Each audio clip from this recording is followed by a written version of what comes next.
Hello friends welcome back to my channel. जदि वर्षा पागरे सजना साग कथा आसे ताहले मु जमा भी मिस करेनी।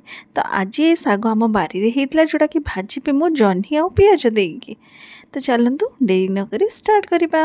ये देखो गोटे कड़े मु तेल दे देती। तेल तातिले सोरिष आ सुखिला लंगा ता सांगरे 4टा पिज काटिकी देछि।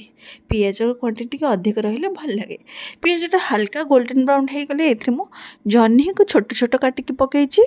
ता सहित स्वाद अनुसार लुण देकी ओल्ट पाल्ट करदे।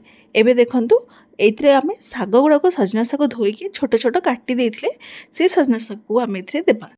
तापर साग सिझा अल्प टिके पानी देकी 5 ରୁ 10 मिनिट आमे भाजिबा। देखंतु 5 ରୁ 10 मिनिट भाजिला परे एथिरे मु रसुण छेचा दे दोछि बढ़िया फ्लेवर आसिया पे।